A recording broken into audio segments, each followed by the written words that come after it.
What's up, everybody? My name is Anthony Irvin. You beat yourself? Yeah. CB myself. Yeah. Okay. I'm Jim Green. Don't even need a hit of traffic light. Okay, good. Welcome to One set. When you're talking about hydration is not only for people training for championships and marathons. We're talking about daily maintenance people. Jim, did you know that 75% of Americans are chronically dehydrated? I believe it, Anth. I mean, honestly, in my line of work, dealing with teaching children and also dancing with adults my age, younger and older, I can almost tell based off of how well people not just perform athletically, but how we carry ourselves and how we communicate back and forth, our facial gestures and just our energy alone. I can tell when somebody's sluggish and they're sleep deprived versus they're just sluggish because they're a dried up sponge because they are dehydrated, right? Absolutely. And for people like me who are working the 9 to 5 and, for me gigging at night, proper hydration is definitely crucial to maintain function throughout the day and keeping yourself energized. And that's why proper functional hydration is essential. And who's going to give it to you? Liquid IV, because Liquid IV is the #1 powered hydration brand in America. Their hydration multiplier is the one product you're missing in your daily routine. I like to use it first thing in the morning. I've been doing a lot of workouts here and there, so I pop it in my water bottle first thing in the morning. Gives me a little boost of energy of what I need. And sometimes during the day when I'm doing that like 2 o'clock rundown, I'll pop a little one. If not in the morning, it gives me a little bit of that energy that I need. With just one stick, you can hydrate real life 2 times faster than water alone, plus get essential vitamins and 3 times the electrolytes as the leading sports drink. And not only that, Liquid IV comes in 12 delicious, refreshing flavors to keep your hydration routine exciting. Yeah, Anth. I mean, for me personally, like my day to day, I'll wake up and pop a Liquid IV just to get my day started and start off with proper hydration. And then I am like required to be physically active between the hours of like 2 or 3 p.m. until 9, 10, 11, sometimes midnight if I'm doing a backup gig. So I'll do another one maybe around noon, 1 p.m., and that'll keep me going throughout the day. And I just feel so much better. I don't even drink coffee on the regular like that because I don't need to pick me up unless if I'm like really just not sleeping much. And then I'm like, all right, get me that. I don't like to rely on caffeine unless I absolutely feel like I need it. Liquid IV does the trick for me. I don't know about you. Again, one stick with Liquid IV and 16 ounces of water hydrates you 2 times faster and more efficient than water alone. It contains 5 essential vitamins with 3 times the electrolytes of the leading sports drinks, and it's made with quality ingredients, non-GMO, and free of gluten, dairy, and soy. Liquid IV believes that equitable access to clean and abundant water is the foundation of a healthier world. They partner with leading organizations to fund and foster innovative solutions that help communities protect both their water and their futures. To date, Liquid IV has donated over 39 million servings in 50 plus countries around the world. Yeah, man. Real people, real flavor, real hydrating. Get 20% off when you go to liquidiv.com and use our code 1SETPOD. That's 1SETPOD and at checkout. That's 20% off anything you order when you shop Better Hydration today using promo code 1SETPOD at liquidiv.com. Hey, I'm still here. Hope you guys are all digging it, watching it. Welcome back to another episode of the One Set Podcast. I know I am digging it. I mean, look, I said to you a few weeks ago that my guess for you guys was February 2nd because Lil Tone came like 3-4 weeks early. I think it was, right? Yeah. So I was like, okay, her due date's at the end of January. I was like, I'm going to go out on a limb here and say she's going to be a week late for the next one. But you indicated to me maybe a week or two ago reasons why that is most likely not going to be a thing, right? Yeah, So and we're sitting here like, okay, well, we passed that date. Now we're like, it's still day to day, and I'm like, okay, when's it gonna happen? Is it gonna be within this week? Is it gonna be next week? I still think we're on borrowed time. So I'm still saying to you guys, hey, I'm glad to be here this week. I might not be here next week, yep. but if I am, I'll be here shining and smiling. But like you said, we have a good bit to talk about today too. We have some ups and downs we want to talk about, but mostly ups. We try to keep positive here on the pod. But but yeah. let's deal with the bad before we get to the good, right? Yeah. And I mean, I'm wearing this hat that I got for Christmas. Which I really like that hat. Yeah, it's cool, except I don't feel cool wearing it right now. Right? Represents right now, yeah. Oh man, jeez. That was a brutal game yesterday. Where to begin? My God. Right. And again, we are recording on Monday, January 8th right now. This episode will launch on Friday the 12th. At which point, the NFL postseason picture has just been solidified as of last night's game. Definitely want to talk about the Bills and Dolphins game for sure. That was a good game. And I mean, I even add, for our division, the Commanders and Dallas definitely had a more entertaining game. I'm not giving Dallas the credit by any means, but I'm saying at least that game was more entertaining than the Eagles and the Giants. We just got our ass whooped. Yeah. I mean, and really, sorry. I think the Commanders being able to put up points against Dallas is a testament to hey, they didn't have a great season. I think I just read this morning that they fired their coach, right? Did you see that? Commanders? Yeah. I heard he was on the chopping block, so I'm not surprised if so. Yeah. So, I mean, for me, it's like, okay, if they bring a coach in there that can really swing that team together, they would be like a definite NFC threat to the Eagles. Granted, at this point in the game, everybody is, right? Yeah. Yeah, everybody's on that block in Philly right now, and I think everybody is just like, you say one name, and they're like, "Yep, he's on there." That name, yep, talk about him too. It's just like, it's just a conclusive or all inclusive thing. There's not just one person, and the veterans aren't stepping up. The coaches are just not knowing what's going on. The organization is just in an upside down world, and we figured hopefully when we started seeing this spiral that we were going to see them spiral out, because eventually you're okay, they'll eventually get these things worked out in practice, or when watching back tapes, who knows what the kind of tapes they're watching, because definitely not the games. Well, and I think it's fair, Nick Sirianni's excuse is, when life knocks you down, you got to get back up. And I'm like, and the people are saying, how much more knocking down are you going to take until you actually do get back up? Because he's saying the same stuff with different words every week for the past 5 weeks, right?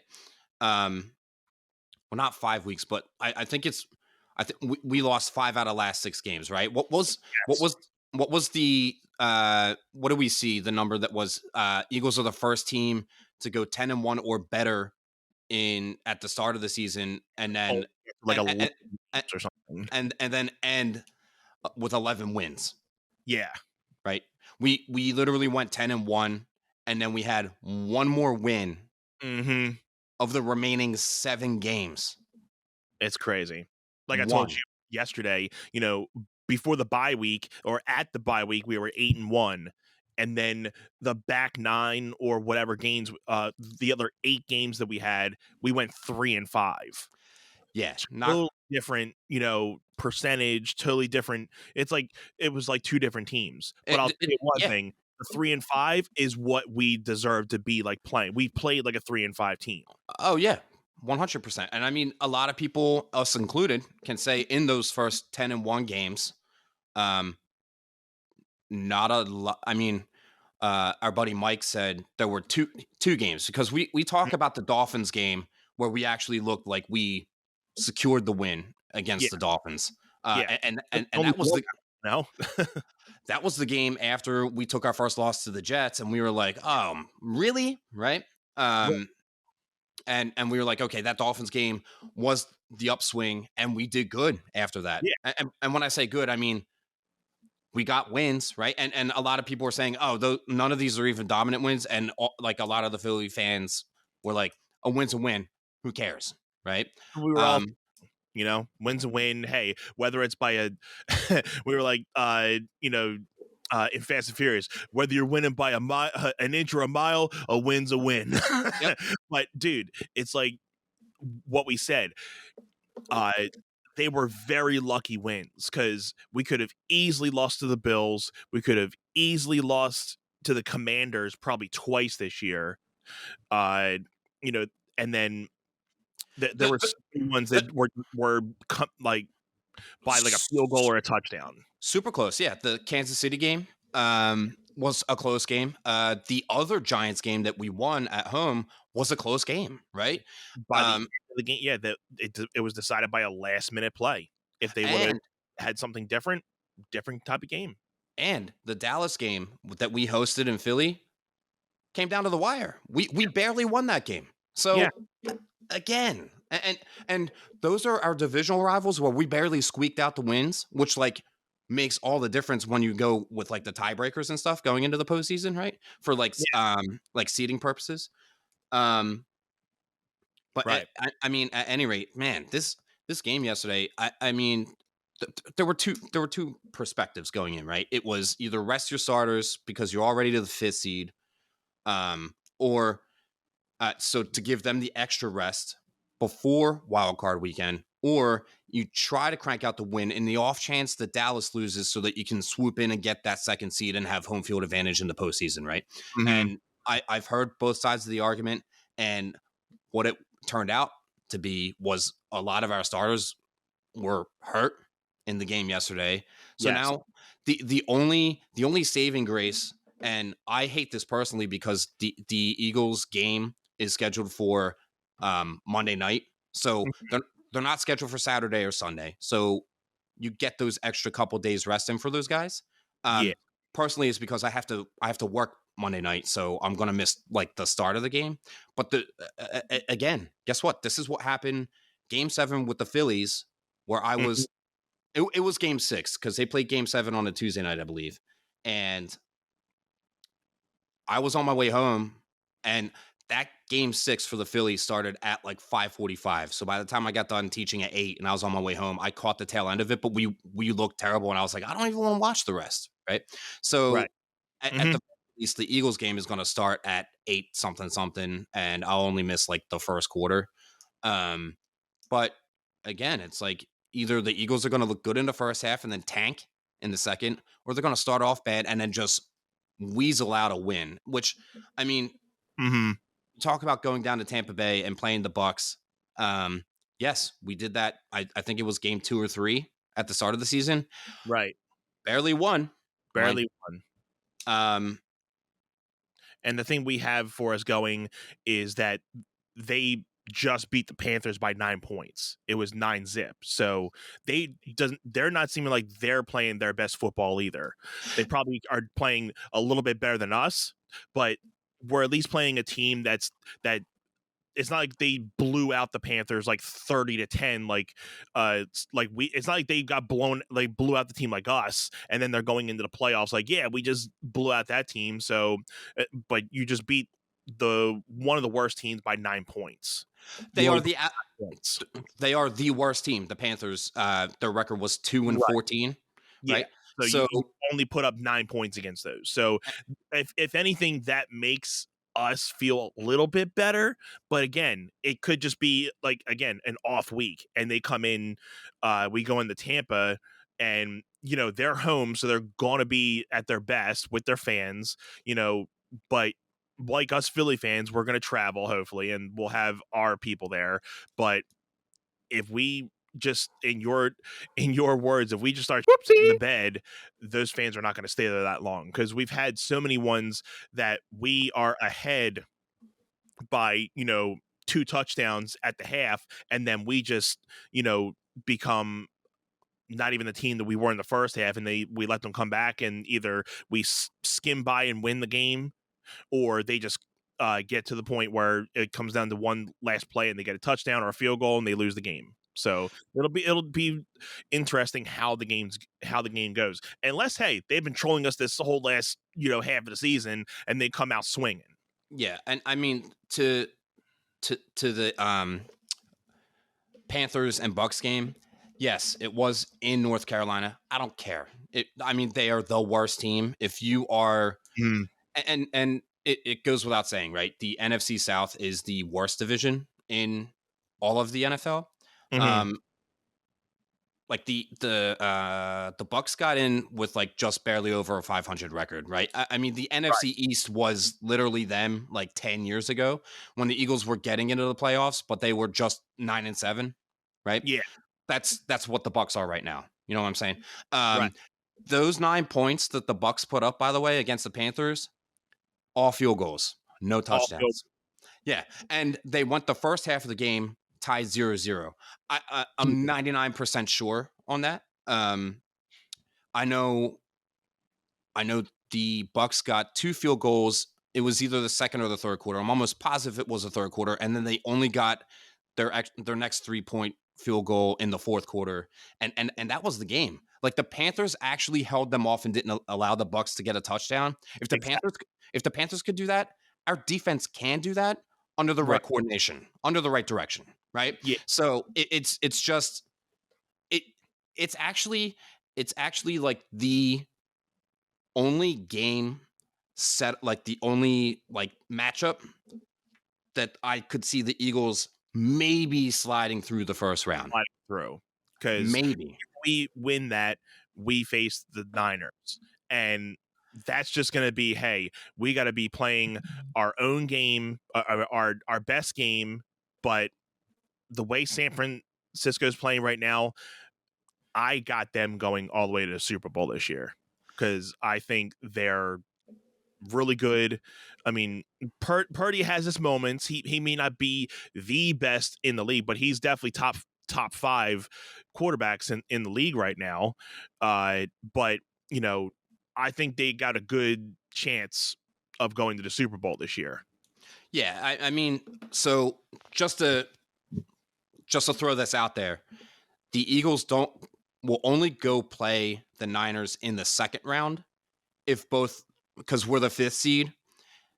If the Rams at the 6th seed and the Packers at the 7th seed are eliminated in the first round and the Eagles get through, then the Eagles definitely go through to play the Niners. If the Rams can somehow topple the Lions, which I don't see happening because the Lions are red hot this season, right?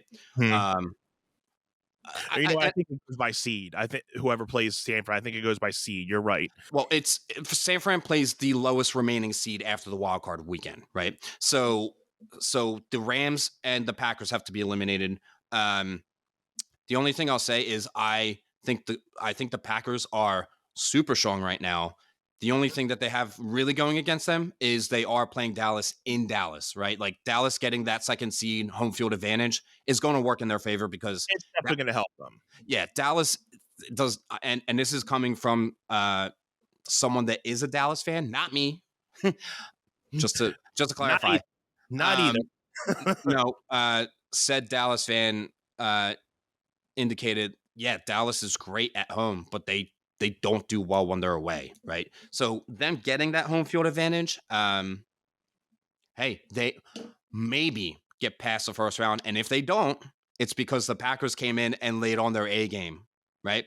And I gotta say, the Lions Dallas game, which we talked about a few episodes ago because that happened a few weeks ago, that Dallas Lions game, the Lions could have definitely won that, and people are saying that was on a ref call. I forget exactly what the ref call was. The player didn't report supposedly, but you can if you look at the tape, the it was one of the O-line people. They didn't report that they were going to be a receiver to the ref, but you can clearly see the guys trying to talk to the ref, and the ref just ignores them. Supposedly, I think that's from what the tape is looking like. So when he caught it, he wasn't an official receiver, so that's why they called it back.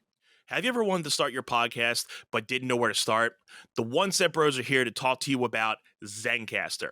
Zencastr is the ultimate base podcasting solution and now the all-in-one podcasting platform, making podcasting easy. They've sure made it easy for us to be able to record our podcast and our episodes every week for you guys. Once you've set up your account, you're simply one click away from recording a high-quality podcast with studio-quality sound and up to 4K video with your guests. My personal favorite feature is their multi-layered backups, which ensure our recordings are always in the highest quality, even during unstable web connections. And if you thought you needed multiple tools and services for your podcast, Zencastr's all-in-one podcasting platform allows you to create your podcast all in one place and distribute to Spotify, Apple, and other major destinations. Go to zencastr.com/pricing and use our code OneSetPod, and you'll get 30% off your first month of any Zencastr paid plan. I want you to have the same easy experiences we do with all our podcasting and content needs. It's time to share your story. Dude, I've been getting this annoying itching feeling under my armpits from the deodorants I've been trying and using, and I can't seem to find something that works for me. Have you ever tried maybe like a natural deodorant? Natural deodorant? No. Are you insane? No, but I am Wild. Oh, Wild is the UK's #1 natural deodorant company that focuses on performance, sustainability, and style. Their mission is to clean up the bathrooms by leaving it free of ugly, single-use plastic bottles and unnecessary chemicals. You know why Wild is great? Because it actually works and it's eco-friendly and contains over 98.5% natural ingredients. They have a fully sustainable design with aluminum cases that last for a lifetime, plus biodegradable, recyclable refills. And you know what's cool? They can actually imprint your name on these aluminum cases for a small additional fee. Wild is super convenient with flexible subscription options or paying as one-off purchases. And you can customize your order by choosing your case, color, and various scent combinations. I know I have the Ocean Mist, the Fresh Cotton and Sea Salt, and the Orange and Neroli flavors, and they all smell super great. And what's best about them is they don't just wear off immediately, and then all of a sudden you smell like BO. Yeah, I've been rocking the sandalwood and patchouli scent right now. And again, great scent, lasts like throughout the day, that you're pretty much protected throughout the day. And I also was able to try the mint and aloe vera.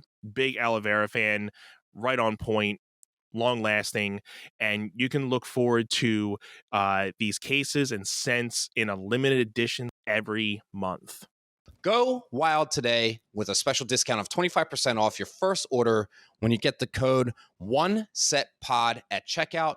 Go to wearewild.com and use the code OneSetPod at checkout and enjoy.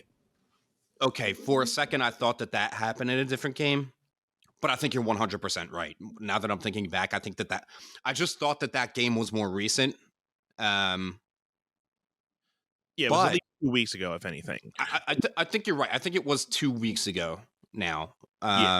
Because that was the whole thing about it, was the fact that the guy didn't report as a receiver.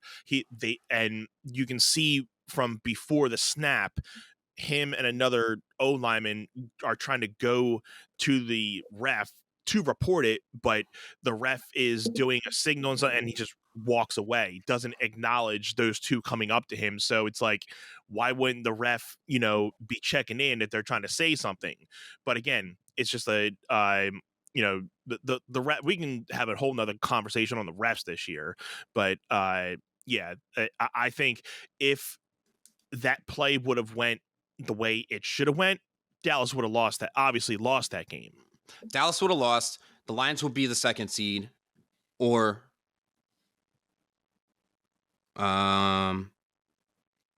yeah, Dallas wouldn't have won the division without that win. We would have beat them, and we would be the third seed right now.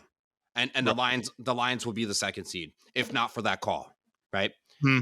And this is where, like, for me, watching other teams and paying attention is like, okay, seeing how that decision in that other game actually affected our seeding in the postseason. Mm-hmm.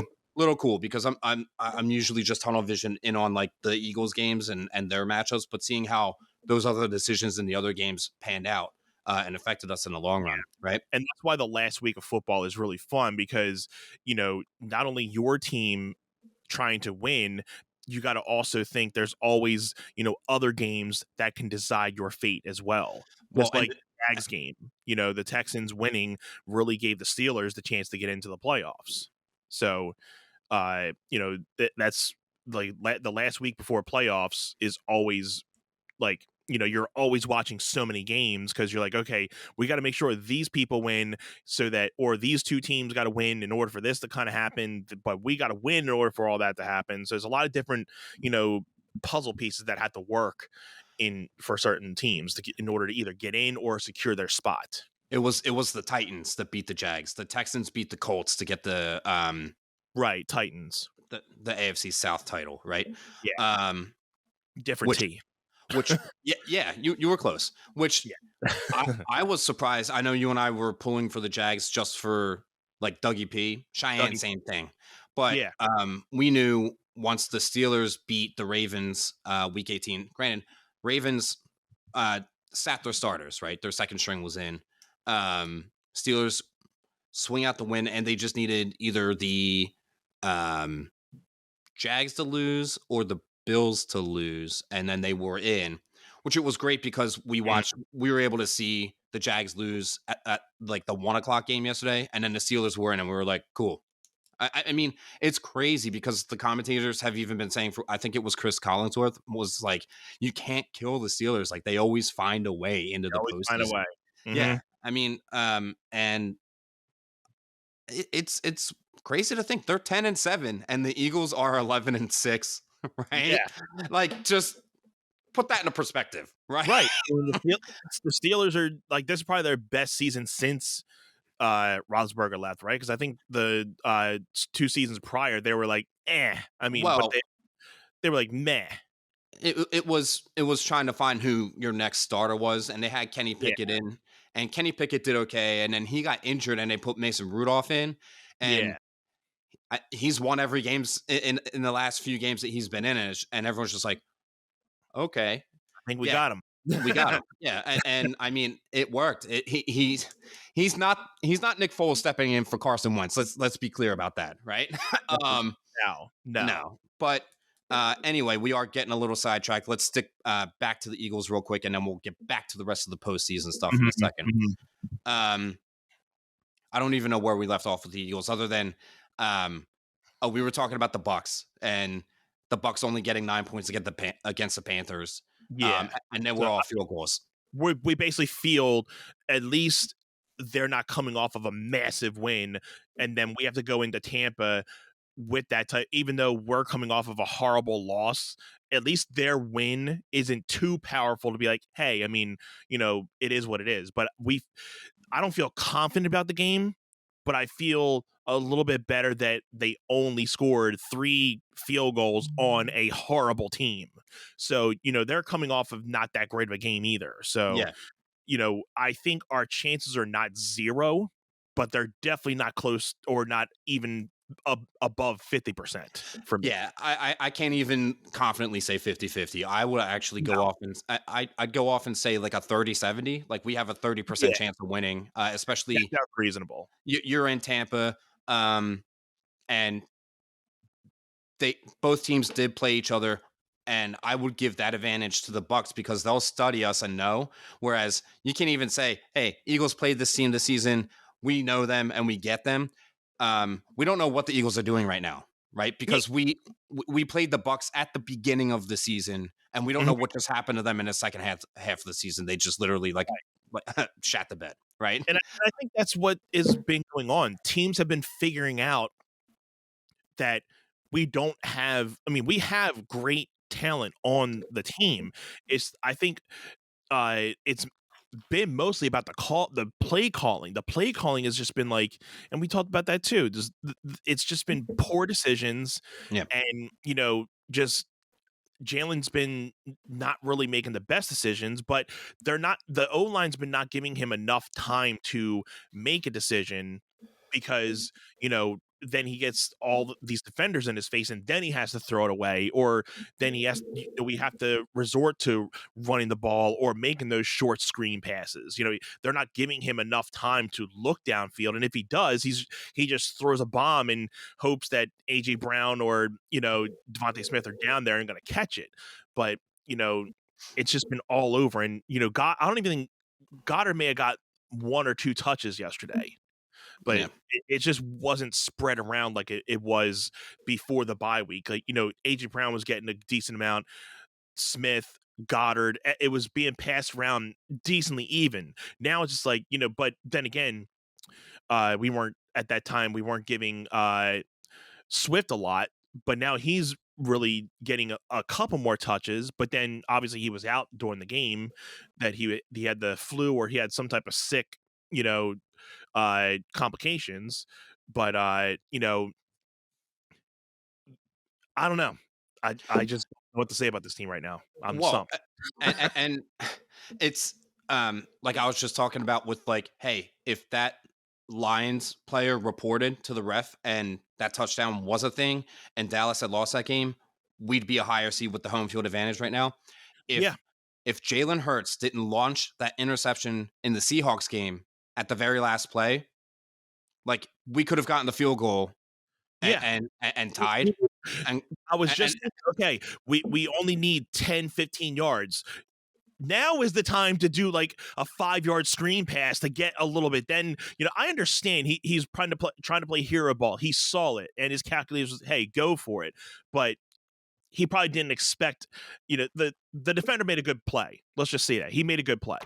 But all they needed was 10, 15 yards, and they could have easily kicked a field goal. Game over. We could have won that. Yeah, they and I'm like, correct me if I'm wrong, but I think I'm right there on it. Sirianni wanted Jalen to launch that down there in hopes of getting a pass interference call, which you don't do that when the game's on the line at the end of the game, right? Exactly. If you had a lot more time, that'd have been a perfect type of thing. If there was maybe another minute or 2 in the game and you had to take a chance down the field, yeah, go for it. But at that point, you just needed 10, 15 yards. Do what you got to do to get your kicker to be in a comfortable spot, because we know he can hit 50, 60 yards. So the amount of yardage was not much of a complaint. It's just we have to get him there, and just dumb mistakes that cost us games in these last 7 to 8 games, and we haven't learned from the mistakes. That's what really scares everybody, is they're not learning from these mistakes. They're going in every week and they're making the same mistakes. And, it's like, what's it going to be like? Oh, playoff time. Let's start playing football again. We don't feel confident that they're going to just turn it on. Right. And I think just to sum up the Eagles, it's imperative every game to make good calls, and you can't just chalk like a tough loss up as like, it's a tough loss. Like there are dozens of plays that I'm sure that we could talk about that it's like, if that one play had went a different direction, the entire momentum of the game would have shifted and we would have pulled out the win when we needed to, right?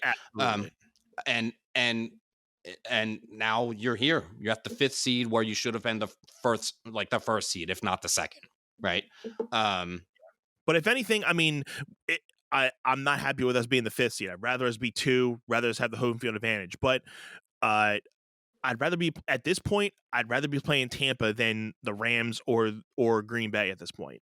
I'd rather be playing the team we are. I'd rather if we won that Seahawks game, or if we won the Cardinals game. I mean, the Niners are sitting at the first seed at 12-5. We could have easily been 13-4 with those 2 games won. Mm-hmm. Then we wouldn't have had to worry about yesterday. We could have thrown away that game and be like, we don't even need that.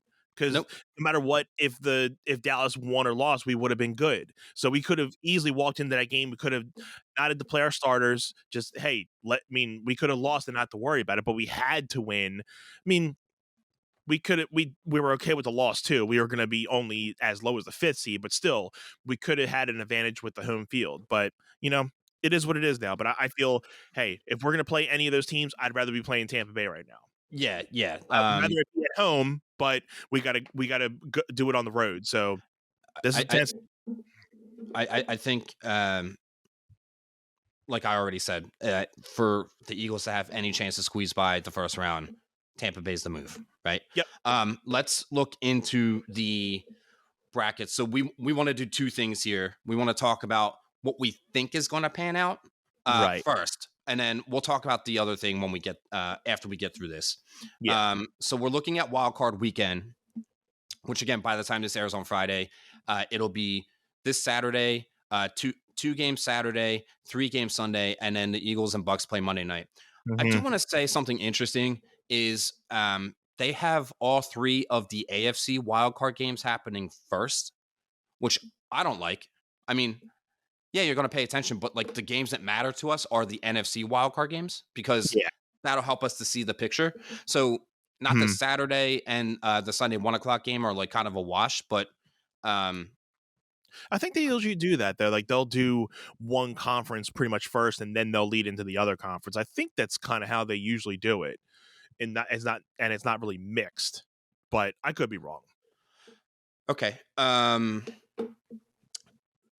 Yeah, I don't know how the scheduling works out in previous years. I don't know if they do. I know when they get to like the conference championships where they do the first game Saturday and then the second game Sunday. Yes. Even the semifinals, they do the one conference with the both games Saturday and then the one conference with the both games Sunday. Okay, so now thinking out loud about that makes sense that they do block them all together. I don't know. I like just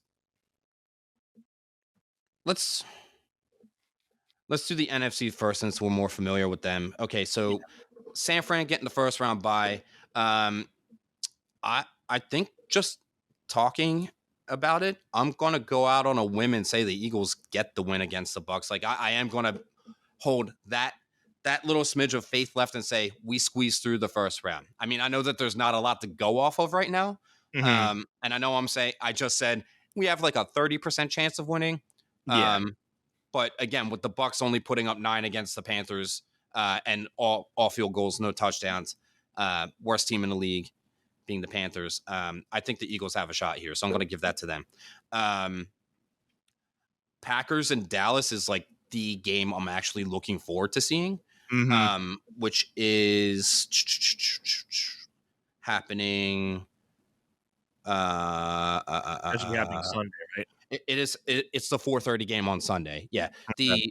The Sunday night game is the Rams at the Lions, and I am just gonna say that. Okay, so no, I'm getting confused about the other thing that I want to talk about after we get through this. We're saying what we think is actually going to pan out, right? Right. So for that case, I'm holding off on saying it, so I might as well just say we're going to go through a hypothetical situation where the Eagles actually make it to the postseason and how that happens. So I'm going to go back and say Eagles just get crushed by the Bucks for the first round and just go from there, and then we'll do the Eagles thing next. Okay, that's where I was gonna go. I'm leaving Eagles at with the reality that we're done next week. Okay, let's do that. Fantasy wise, I'm gonna say Eagles win. Okay, reality. Sure. I'm taking the Eagles with an L. The Green Bay and Dallas. It's going to be a good game. Knowing that it's in Dallas, I'm 50-50. Yeah, that is a very 50-50 for me too. Dallas in Dallas is pretty tough, but I've been hearing that Green Bay's on their best football right now, so Yeah. they're going to be coming in hot. But I hate saying this, but I think if Dallas is if CeeDee Lamb is on fire, Dallas is going to pull out a win because they cannot stop CeeDee Lamb. Okay. So I'll say Dallas. It'll be a close one. It'll be a close game if so, but I think Dallas will pull it out. Okay. So I'm going to go with the Rams are not beating the Lions. I think the Lions beat the Rams. Yeah, I can see the Lions beating the Rams. I think they beat. I think that they beat the Rams, right? Because the alternative would be the more beneficial for the Eagles going up against them, right? So we'll get to that. And even so, I mean, I just think the Lions are looking good this year, and knowing that they made it to their, their first in their division 2, and they've been doing pretty well over the last year or so. So I'm going to give them the benefit of the doubt that they beat the Rams in their hometown, home field. So, I mean, they've been looking forward to this. So hopefully they get the win. I'll say that they get the win. So if we're going number 4 seed Tampa, number 3 seed Lions, and 2 Dallas, your lowest seed at that point is Tampa Bay. So Tampa Bay would be facing San Francisco. Yeah, exactly. So San Francisco is going to run right through Tampa Bay. Once Tampa Bay goes to San Francisco, they're going to get crushed, okay? And then what happens is you get the Lions going back to Dallas. And the Lions are going to be out for blood after that last loss. When Dallas people are going to cry. Yeah. I think Lions are going to get their revenge, and I don't think it'll be a same situation where it's going to be like, at the last moment. I think I don't think they're going to blow out Dallas, but I think they'll get them by a touchdown or something. Yeah, so I think that won't be able to recover. I think Green Bay is going to take them all the way to the end of the fourth quarter, and Dallas is just going to squeeze out the win. You might get an injury or two here. They're going to get not handed to them, but they're going to get beat up. And then I think once you have the Lions go in, I think the Lions beat Dallas in the second round, and that's giving Dallas, the unlikely benefit of the doubt that they make it past the first round because they haven't in forever, right? So let's say they squeeze by the first round against Green Bay. Once the Lions come in, Lions are going to crush them, right?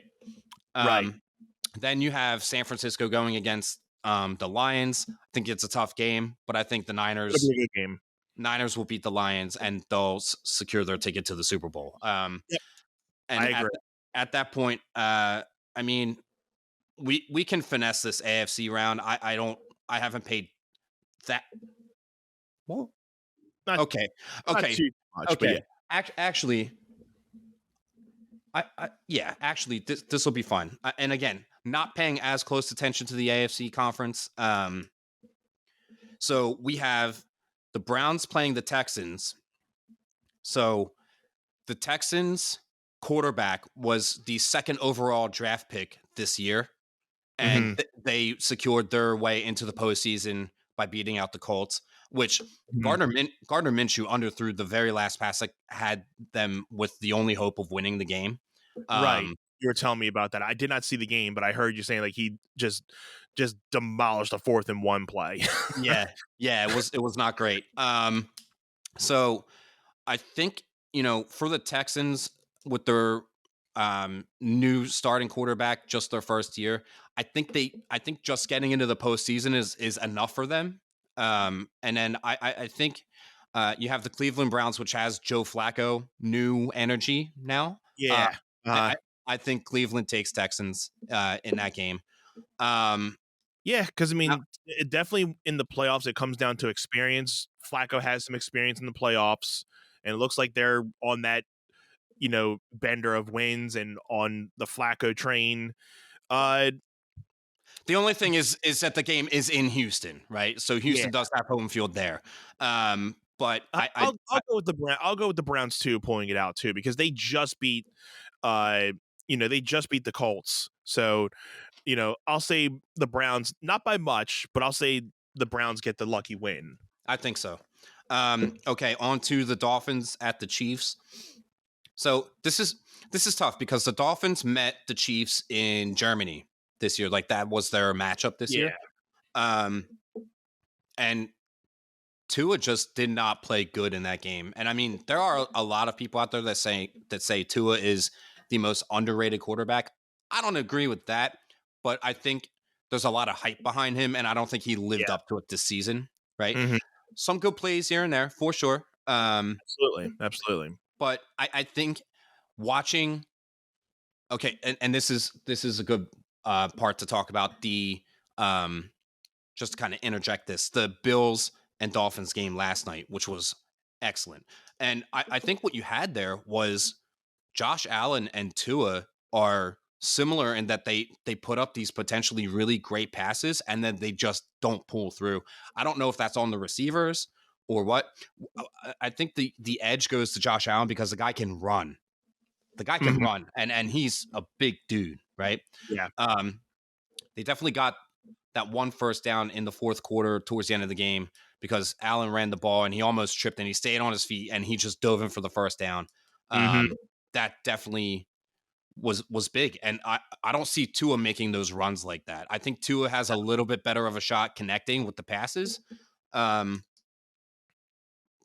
there's also there were two big guys on the Dolphins that were out yesterday. I know Mostert. Mostert.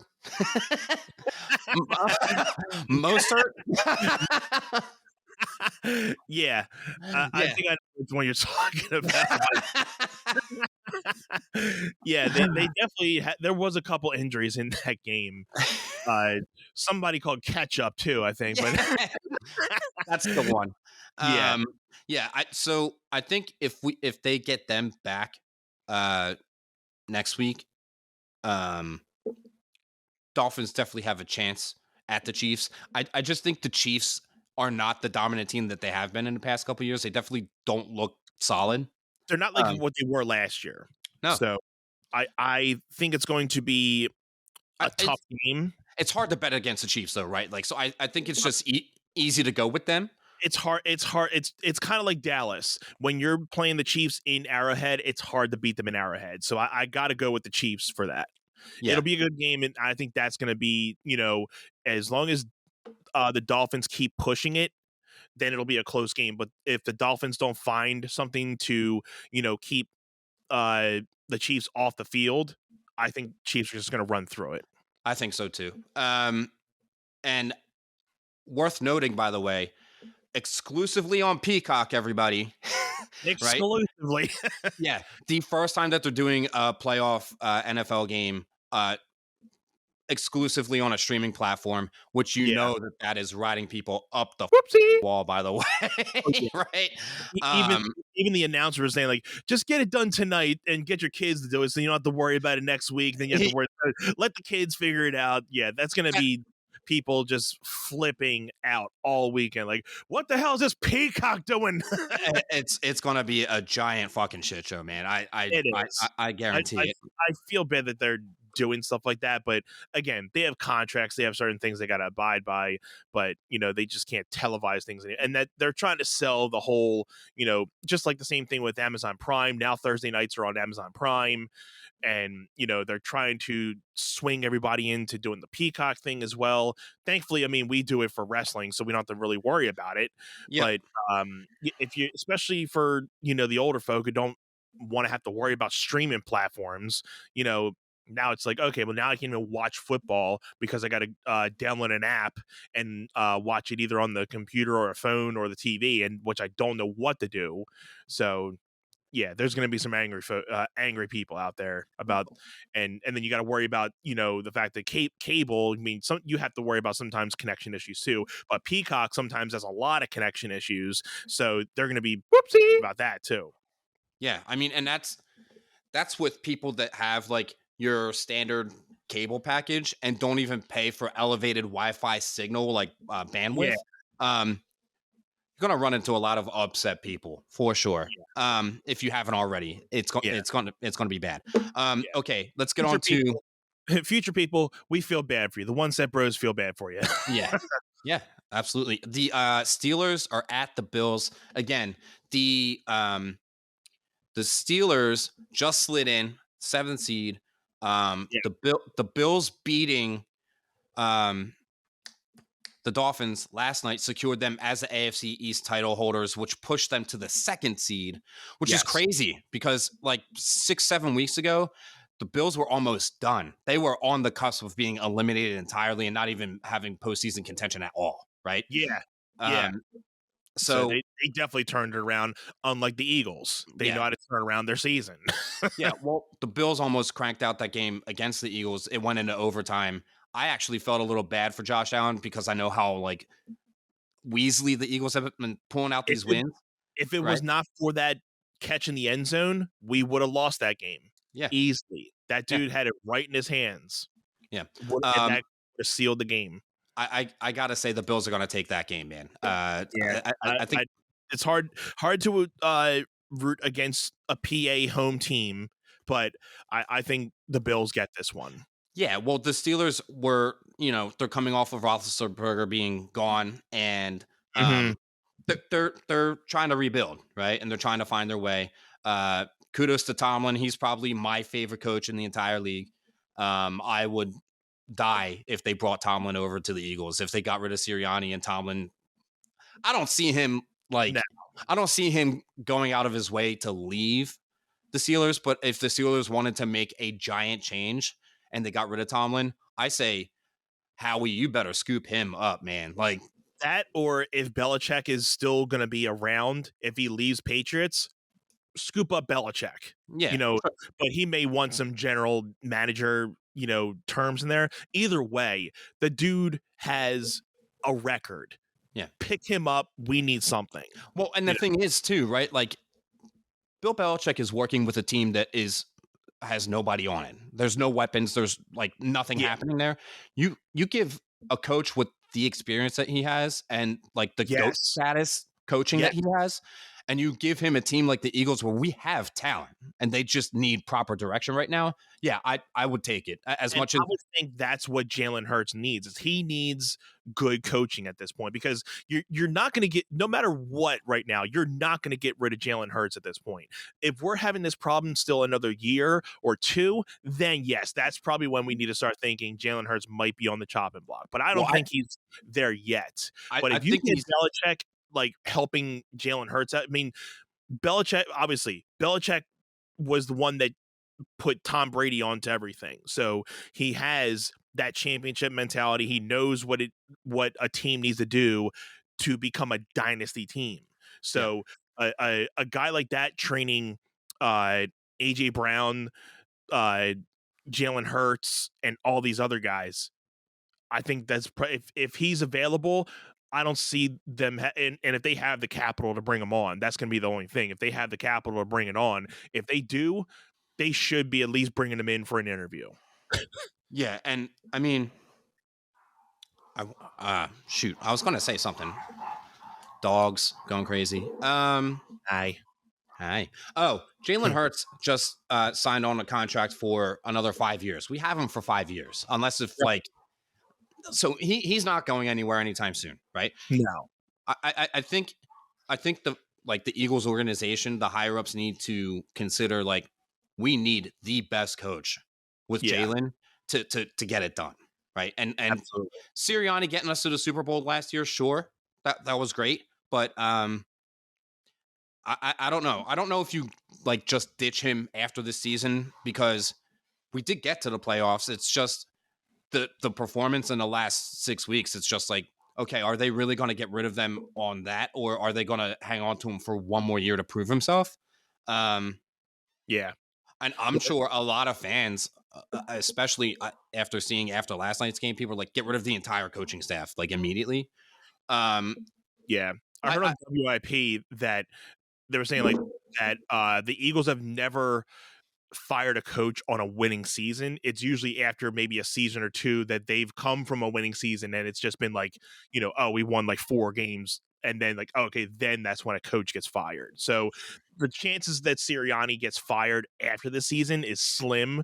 But if we have a losing season and it's like, we only win like no more than 5 games or something, then then he's going to definitely be considered to be like getting out of here. But I think he stays. But we definitely need to consider replacing offensive coach, defensive coach, because those guys just don't know what they're doing. And the switch between the defensive coaches, that the guy that's now doing the defensive coach, you can obviously tell it didn't change anything. And I think it's basically just the players, just like they were a couple years ago. Same thing with the Sixers. Once the players know that they're out of tune, they stop playing. Yep. Because one, they're getting paid. Their money's going to get paid. So they can just stop altogether. So that's what I've always seen. It's like when they don't have coaches that are giving them the mentality to really know it, they just give up. So you never know. It might just be the players like, this coaching staff is not what we want it to be. They're not, doing what they need to do. So we're just going to go out there, but we're not going to be, performing at our best. Yeah. And I think for like the publicity, nobody's calling each other out because nobody wants to play the blame game. No, you're never going to do that either. Yeah. But I think, it's pretty obvious it's the coaching at this point, because I mean, come on. Like I said, our team is super talented. If you had like a 2 or 3 game slump, I think you could blame the players solely on like, oh, they had a bad few weeks there. Mm-hmm. It's just so all over the place, man. I mean, when it's that bad, you have to look at the top of the hierarchy, right? Yeah. The only thing I can say is the players on the defense, they just started outperforming as well. So there are a few guys on the defense you can definitely take a look at and be like, hey, either cutting or replacing or doing something, because the tackling on the defense has just been horrible as well. And they were ranked pretty high before the bye week, and then just totally like went downhill after that. So I think it's a mixture of the coaching and the players on the defensive end. But O-line, I mean, I think it's more coaching and everything. So yeah. Okay, let's get back to sorry about that. We did the first 3 games of the AFC side. So we had the Browns, the Kansas City Chiefs, and the Buffalo Bills. So the Browns would be facing the Ravens. Ravens are going to blow out the Browns easily. And then that's not even much to really talk about. So yeah, and then you'll have the Bills going to play the Chiefs, which is always a fun matchup. Always. I think that'll be in Arrowhead, right? Or no, that'll be in Buffalo. Yeah, so Bills get the edge there. Because I think the other times it's been in Arrowhead. Well, because the Chiefs are always the higher seed, right? So this will be, and I think that's been Josh Allen's, stopper. Like, he's never been able to get past the Chiefs in the playoffs. So I'm taking this one. I'm giving Josh Allen the win for this one. I want him to beat the Chiefs this year. Yeah. So let's do that, and that's fine. I say, whether you have the Bills or Chiefs winning, the winner of that game goes on to play the Ravens, and I think the Ravens that's where I think the end game stops. Yeah, I think I have the Ravens going to the Super Bowl for sure. So I did see a few people saying the only reason the Ravens are doing so well is because of Lamar Jackson. The rest of the team isn't all that great. So, I mean, we'll see how that pans out when they're playing the Niners, most likely in the Super Bowl. Because I think Brock Purdy is the weaker quarterback compared to Lamar Jackson, but I think the Niners as a whole, they're great. Yeah. They're tough, man. So I'd say 49ers and Ravens in the Super Bowl. I don't know. Just how you said it, I think 49ers as a whole, they're a great team, but I think, we'll just have to see how the Ravens do it. But if you had to take how the Ravens are doing now, I guess if you're saying that, or if people are saying that, the Ravens are, just Lamar Jackson, but we've seen more of the Niners games than the Ravens games. So in my head, I'm thinking the Niners pull it out, but it'll be a great game and a great close game. Yeah, I mean, it's going to be close, and the convention that I used to tour with, and I've said this before, the owner of the convention is a Baltimore Ravens fan, but my direct, like, higher up supervisor rather, same thing, is a Niners fan. So every time that they have a match, like a matchup, whether it's regular season, they're always shit talking each other, right? But if it goes to the Super Bowl, I'll be so happy to see. I haven't talked to either of them in quite some time. Maybe just a Merry Christmas kind of thing, or good luck on your annual show kind of thing, and that's it. But I'll definitely be reaching out to them if that's the way it goes. Let's segue into the road to the Super Bowl for the Eagles in the off chance it even happens. But you've got to consider, like, they have to face the correct people, right? Because let's do some fantasy booking. Yeah, sure. in some fantasy, but a little bit of sprinkle of reality into it, because you can't go too crazy with it. You just can't say, I mean, we would want to say, hey, let's just say if they get to the Super Bowl, how do they get there? But it's a matter of who they're facing in the Super Bowl. So, let's just say, and we can cut this pretty simple. We don't have to go through the whole thing again. We'll say Eagles go through Tampa Bay. Yep. And let's just say they don't have to face, or they probably would face, San Francisco at that point. Well, no. that's if Dallas loses to Green Bay. So let's just say, I'm thinking for me, and you can correct yours on your end too if you want. Go ahead. You go first. So I'm going to say Eagles beat Tampa Bay. Sure. Dallas loses to Green Bay by maybe a field goal. They're up, and Green Bay gets down the field. They kick a field goal to end the game. They win. So Green Bay faces the Niners. Yep. So then we play the Lions. I'm just going to still say the Lions beat the Rams. So we face the Lions at home. That's hard to say that the Eagles pull it out, but let's just say they trolled everybody. They're playing their best right now. Everybody's clicking. They've got their spark back. Again, hypothetically, people, let's just try to stay on the lane. Stay on the lane. Let's just say this is where the Eagles just skim by the Lions. So then they get into the conference finals where San Francisco does beat Green Bay. I can't say Green Bay gets out of that scot-free. Let's say we meet San Fran and Eagles in the conference finals, and again, we skim by the Niners, make it into the Super Bowl. I'm trying to think who I would say. If we're facing the Ravens, that's going to be tough. But let's just say if it goes by and the Chiefs get back into the Super Bowl, that's where I'm going to say the Eagles win. Okay. So I'm going to go a little bit simpler route here. And it's very close to yours. You need the Packers to beat Dallas. Yes. You need both the 6 and 7 seeds to pull out the win, because then we would host them in Philly in the postseason, right? Like that's the only way that works, okay? And the way you do that, right? You have Green Bay beat Dallas, and then you have Green Bay go on to beat the Niners in San Francisco, right?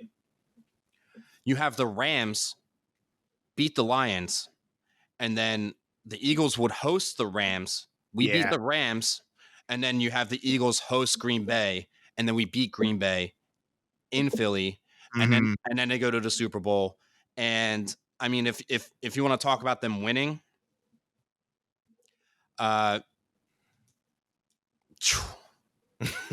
That's where I was getting stumped. I mean, okay, you could say of the 7 seeds in the AFC picture, give us that Pennsylvania Super Bowl and have us just go beat the Steelers in the Super Bowl, right? And that would definitely be a fantasy looking right there. yeah. Have the Dolphins somehow survive? Don't see it happening.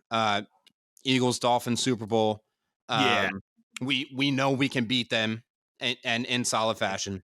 The Browns, I haven't really paid attention to them, but if the Joe Flacco train got them to the Super Bowl, I think that's where it ends because the rest of the team doesn't have Super Bowl experience, right? Exactly.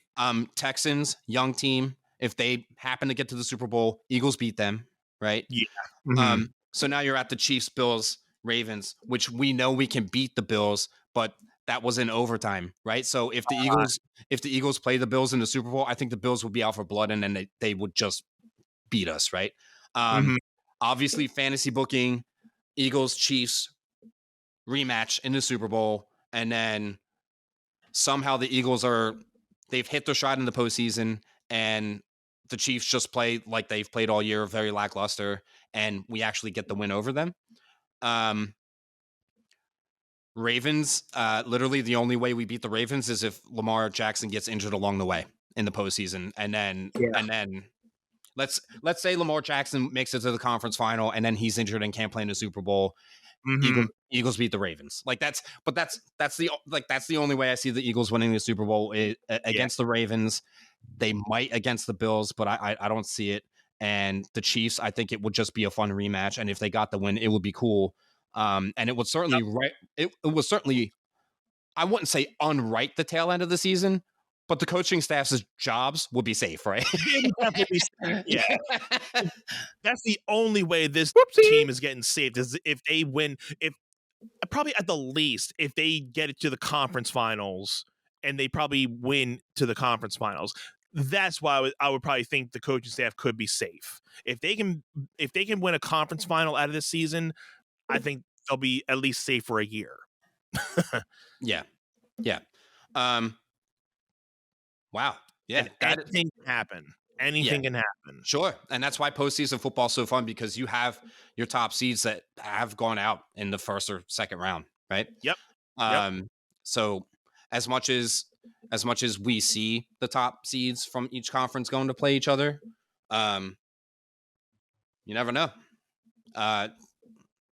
Wow, that actually just got me excited, because I was like, okay, once the Eagles are out, like, how much am I going to pay attention to the other games? Like, what games am I going to care about? I think I'll try to pay attention to as many as possible, honestly.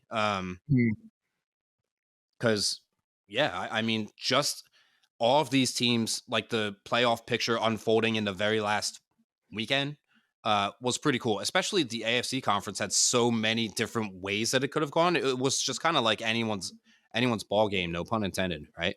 But yeah, I mean, hey, fun stuff going into this weekend, man.